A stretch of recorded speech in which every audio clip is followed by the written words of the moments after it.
중국의 송나라를 쏙 빼닮은 가상국가의 황제 소예감은 형인 민태자에게 반역의 죄를 덮어씌워 폐위시키고 왕위를 찬탈했습니다. 정치적 이상을 공유한 소예감을 도와 군사를 일으킨 고사림은 여동생을 황후로 앉히고 그 아들을 태자로 봉하겠다는 약속을 받아냅니다. 황후는 민태자의 정혼녀이기도 했기 때문에 두 사람 사이에는 감정의 벽이 생겼고 그 바람에 측비, 조귀비가 먼저 아들을 낳아 제왕이라는 호칭을 받죠. 황후도 몇 년 후 아들을 낳아 고사림과의 약속대로 태자에 봉해지는데 그가 황녀화정의 주인공 황태자 소정권입니다. 이번 영상은 동명의 소설을 영상화한 2019년 드라마 황녀화정과 그 외전 벼룬간입니다. 황녀화정은 인상주의 그림을 보는 듯한 색감과 촬영을 통해서 중국 사극의 최정점을 찍습니다. 불꽃처럼 하늘을 향해 올라가는 한박눈이라든지 앞마당에는 폭설이 쏟아지는데 창문 밖은 여전히 한여름이라 마치 감독이 실수한 것과 같이 표현된 장면들은 황녀화정만의 마술적인 현실과 일치하기도 하죠. 이러한 비논리적인 편집 기법은 등장인물들이 겪는 이해 차이와 갈등을 배경으로 깔아주는 감독의 섬세함 정도로 생각하시면 되겠습니다. 스페셜판 벼룬간은 중국의 검열에서 삭제된 부분의 편집본이기 때문에 함께 시청하신다면 본체 황녀화정의 무게를 더 체감하실 수 있습니다. 특히 황태자 소정권의 모든 정치적인 능력은 벼룬간에 집중되어 있다고도 할 수 있죠. 드라마 제목 황녀화정은 그 옛날 서진의 육기가 누명을 쓰고 정치에 몸담았던 삶을 후회하면서 고향인 화정에서 학의 울음소리를 다시 들을 수 있을까 탄식했다는 화정학녀라는 성어에서 왔습니다. 고전시에 자주 등장하는 학은 고귀한 우아함을 상징하며 동시에 독수리와 싸울 수 있는 맹금류이기도 하죠. 소정권도 우아하고 유약해 보이지만 사실은 학처럼 두려움 없는 힘을 가지고 있습니다. 그러나 이 불타는 힘은 군자의 길이라는 유교적인 가치에서 온 것이지 소정권이 순수했다는 의미는 아닙니다. 황녀화정은 가차없이 잔혹하고 비극적인 주인공 소정권에 대한 예언일 것입니다. 황태자 소정권은 20살이 되었지만 혼례는 물론이고 아직 관례도 올리지 못했죠. 스승인 유학자 노세유는 태자의 관례식을 독촉하고 서자인 제왕을 봉토로 보내라고 상소를 올립니다. 태자의 관례식은 조정을 안정시키는 중요한 행사이지만 황제는 태자를 비호하는 세력의 압박에 의해서 제왕을 변방으로 보내는 것이 탐탁치 않습니다. 제왕은 장인인 중서령 200주와 함께 태자의 관례를 망치려는 음모를 꾸밉니다. 관례식은 누가 이길지 모를 정도로 반전을 거듭하며 소정권이 겉보기와는 달리 책략을 능숙하게 구사한다는 것을 보여주죠. 명석하고 이간질에도 능한 소정권의 아름다움이자 약점은 항상 유교적인 도덕을 따른다는 데 있습니다. 그는 황제의 견제와 균형의 기술을 알았지만 매번 제왕을 용서하고 그만큼 황제는 마음 약한 태자에 대해 실망도 커집니다. 황제와 태자의 관계는 분신의 관계일 뿐 부자 간의 관계는 없습니다. 소정권은 아버지의 편애에 상처받지만 태자라는 그의 정체성은 부자 간의 감정을 포기하게 만들죠. 이 모순은 모든 비극의 원인이 됩니다. 태자의 이름 소정권에서 알 수 있듯이 그는 평생 권력과 분리될 수 없습니다. 황태자는 다양한 세력을 견제하기 위한 황제의 바둑알입니다. 그가 황제의 바둑판에서 벗어나려고 하면 할수록 황제의 게임은 격렬해져서 황태자는 매번 지키려고 했던 사람들을 잃는 결과를 가져왔죠. 황제는 균형과 상호 억제를 통해서 황권을 유지하기 때문에 황실의 정통성과 외가의 병권이라는 강력함을 가진 태자의 영향력을 약화시켜야만 합니다. 제왕을 편애하는 목적도 태자의 외삼촌인 고사림을 견제하고 균형을 맞추는 것입니다. 소정권은 황제의 권력 게임에 수천 번은 울고 끝도 없이 얻어 터집니다. 황태자로서의 소정권을 기대한다면 매번 울기만 하는 정신력으로 어떻게 태자의 위치를 지킬 수 있겠습니까? 눈물에 약한 시청자 덕분에 생긴 황녀화정의 가장 큰 오해는 소정권이 비열한 권력투쟁과는 전혀 관계없는 순수한 선으로 생각된다는 것입니다. 스승인 노세윤은 소정권에게 군자가 되라고 가르쳤고 윤문석도 흉터가 남더라도 깨끗한 사람이 되라고 충고했죠. 군자는 결코 왕이 될 수 없습니다. 만일 소정권이 군자를 고집했다면 처음부터 패배할 수밖에 없는 싸움이죠. 그러나 소정권의 책략은 아무도 예상하지 못하는 거침없는 전격전이며 무엇보다도 자비가 없습니다. 황녀화정에서 북송 휘종의 수금체는 소정권의 동문서체인 금착도로 사용됩니다. 송휘종의 수금체는 그가 백성을 돌보는 것은 포기한 재위기간을 반영하는 듯 역사가들에게 유약하고 뼈대만 앙상한 서체라고 비판받기도 하죠. 소정권의 금착도는 황녀화정의 서사를 이끌어가는 중요한 요소가 될 뿐만 아니라 비열한 짓도 서슴지 않는 소정권의 예술적 표현이기도 합니다. 태자를 아들처럼 아끼는 노세윤은 때때로 권력을 위해서 비겁한 수를 쓰는 소정권을 발견하고 예술로서의 서예는 비열한 행동에 이용될 수 없다고 훈계를 합니다. 그의 직감은 옳았죠. 곧 열린 과거시험에서 소정권은 노세유를 보호하겠다는 핑계로 그의 필체를 모사해서 중서령 200주를 함정에 빠뜨립니다. 그러나 황태자는 노련한 200주를 이기지 못하고 오히려 더 깊은 덫에 걸려듭니다. 노세유는 태자를 위해 자신이 시험 문제 유출에 대한 책임을 지고 관직에서 물러나죠. 그래도 태자가 눈에 밟히던 노세유는 어사대 유경의 딸 윤문석을 정치적인 이권을 떠나 태자와 인생을 함께할 반려자로 추천합니다. 고사림의 아들인 고봉은과 어사대 유경의 아들 육문보 그리고 평범한 집안의 허창평은 과거 시제 유출 사건에 얽혀서 투옥됩니다.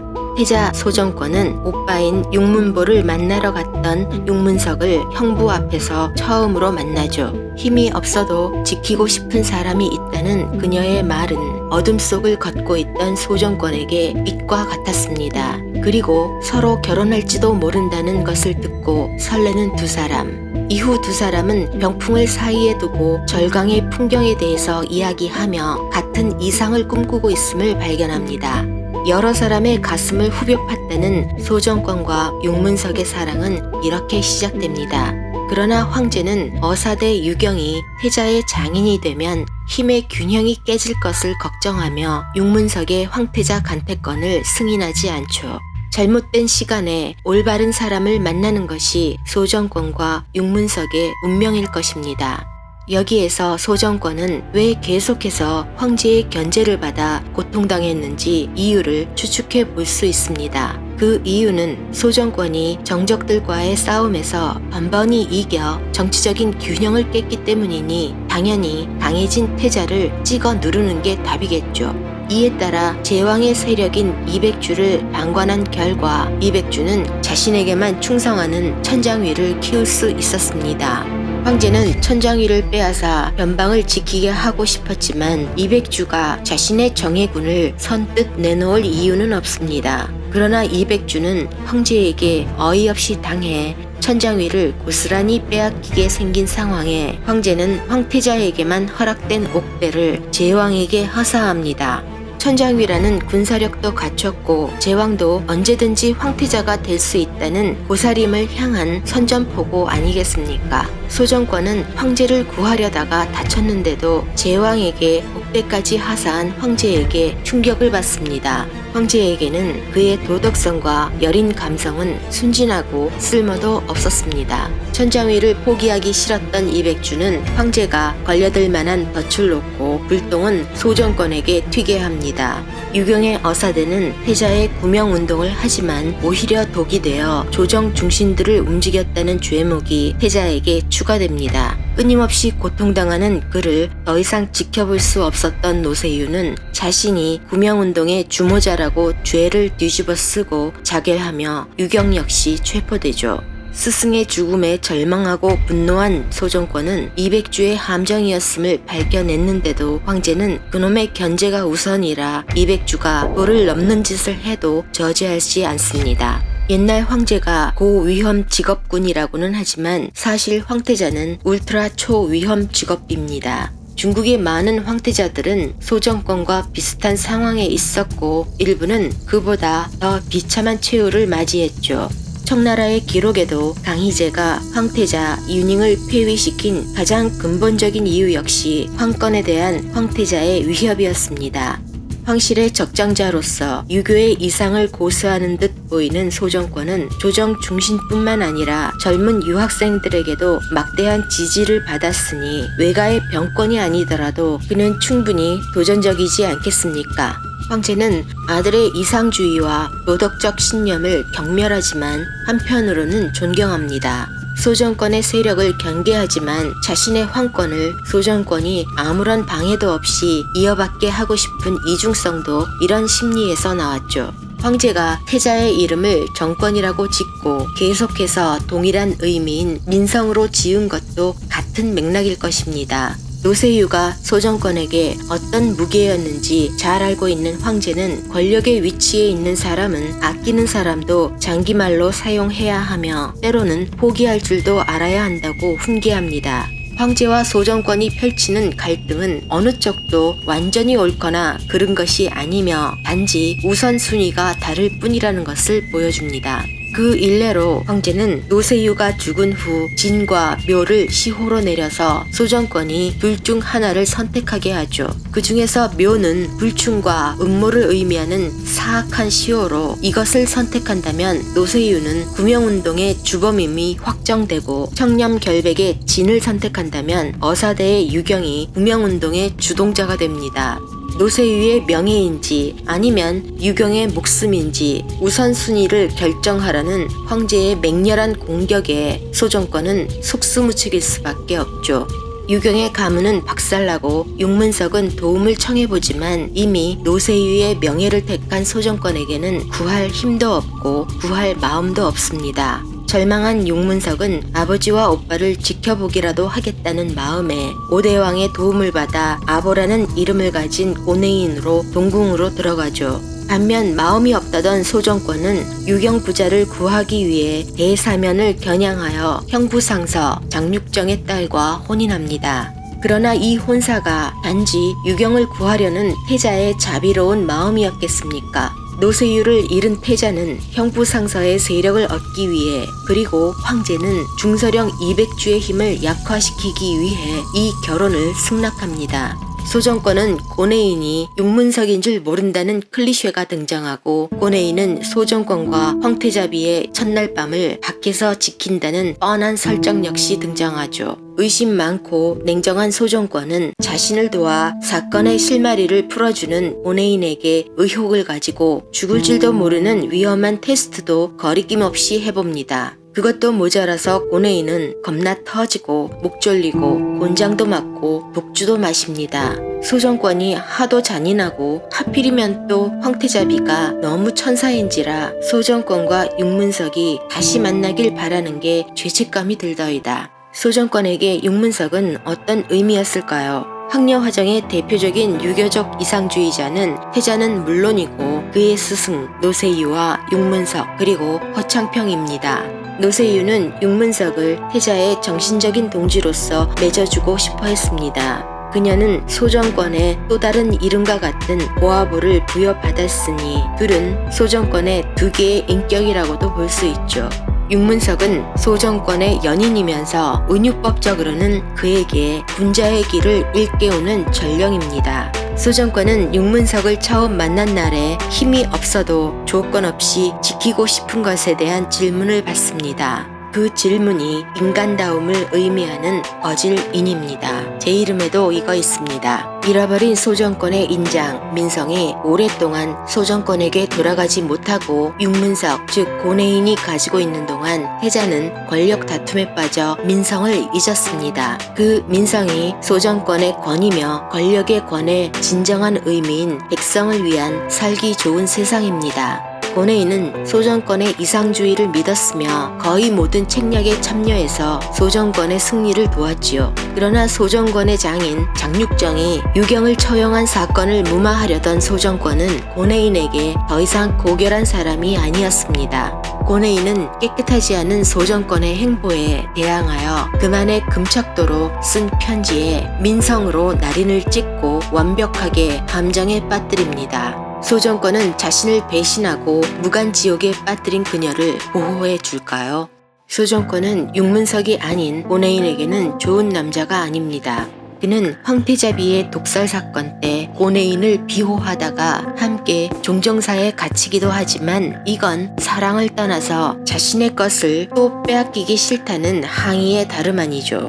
고뇌인과 달콤한 순간도 있었겠지만 소정권은 그녀가 자신의 편지를 위조해서 모함한 걸 깨닫자 바로 내치려고 합니다. 순간 그의 머릿속에서 고뇌인이 바로 육문석이란 퍼즐이 맞춰지고 자신을 희생해서라도 육문석을 지켜줍니다. 육문석이 아닌 고뇌인이었어도 소정권은 그녀를 지켜주었을까요? 소정권이 가장 자신과 닮았다고 황제가 인정했듯이 소정권은 의심도 많고 정치적인 우위가 최우선입니다. 그만큼 그의 경계심도 하늘을 찔러 어렵게 만난 육문석이 진짜 육문석이 아니라 첩자로 둔갑시킨 오대왕의 얄팍한 수조차 믿어버립니다. 소정권에게 육문석이 아닌 고뇌인과의 사랑은 언제든지 버려도 되는 하찮은 감정입니다. 그렇기 때문에 고뇌인이 누구의 사주를 받는 건지 알아내기 위해 냉궁에 3년이나 처박아 놓을 수 있었으며 그 배후가 떠오르자 바로 가택수색을 하는 짓도 서슴지 않죠.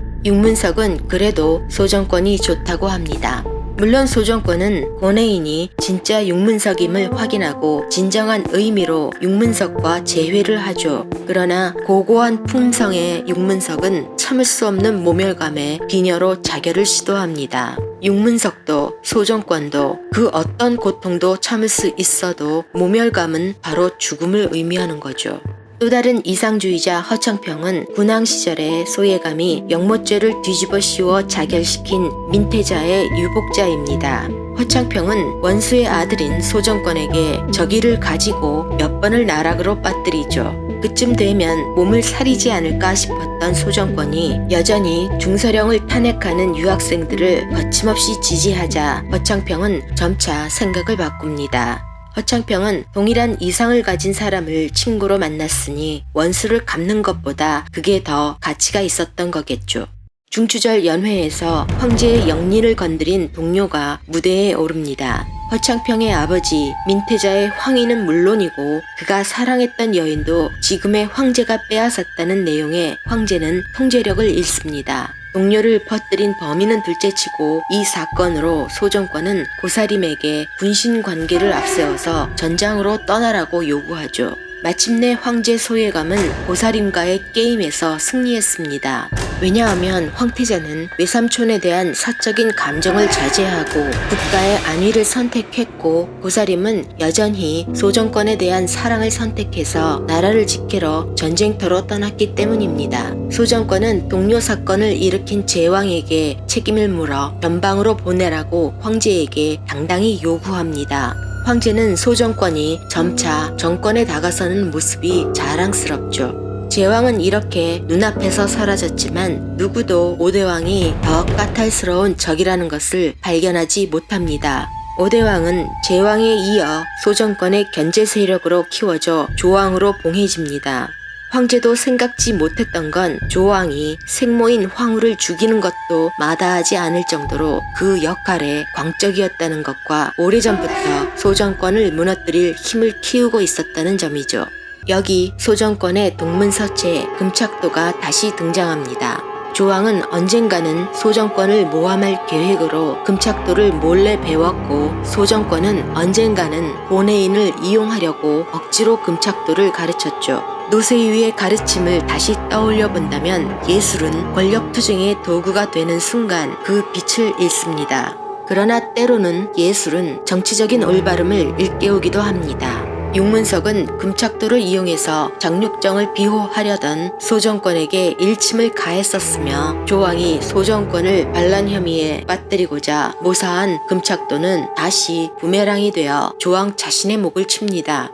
조왕은 소정권이 좋은 패를 가졌기 때문에 패자가 되었다고는 했지만 고사림과 고봉호는 장기말이 아닙니다. 그들은 황태자의 동맹이자 동시에 적일 수도 있는 게임의 플레이어이죠. 황제는 고봉은이 아버지의 병권을 이어받아 제2의 고사림이 될 것을 걱정하지만 바로 황제 자신의 그 기우 때문에 상황은 그렇게 흘러갑니다. 고사림이 조왕의 결사대에게 사망하자 고봉은은 아버지의 복수와 소정권을 위해서 반란을 일으킵니다. 소정권이 백성을 위해 태자의 자리를 스스로 버리는 선택을 했다지만 사실은 고봉은이 또 다른 고사림이 되는 것을 막기 위해 제안을 받아들이지 않은 거죠. 이때의 고봉은도 삶을 후회하며 학의 울음소리를 듣고 싶었을까요? 황제는 소정권이 자신에게 반항할 생각으로 스스로 패태자가 되었다고 여겨서 조정 중신의 탄핵에서 아들을 구해주지 않습니다. 소정권에게 폐위는 굴욕이며 죽음입니다. 그의 마지막은 어떠한 굴욕도 용납하지 않겠다는 의미일 것입니다. 소정권이든 육문석이든 모두 운명에 의해서 황폐화된 사람들입니다. 두 사람은 삶과 죽음의 경계에서 사랑했기 때문에 극단적으로 달콤했을 겁니다. 살아가는 것 자체가 무간지옥이었던 그들은 함께 가라앉는 것을 선택하죠. 그러나 학녀화정은 소정권과 육문석이 학의 울음소리를 들으며 삶을 후회하는 드라마는 아니었습니다. 학녀화정의 결말은 자신들의 이상은 누구에게도 빼앗기지 않았다는 성취감일 것입니다. 소정권은 정말 학과 같이 우아한 맹금류였습니다. 지금까지 강호풍운의 쿨이었습니다. 끝까지 시청해주셔서 감사합니다.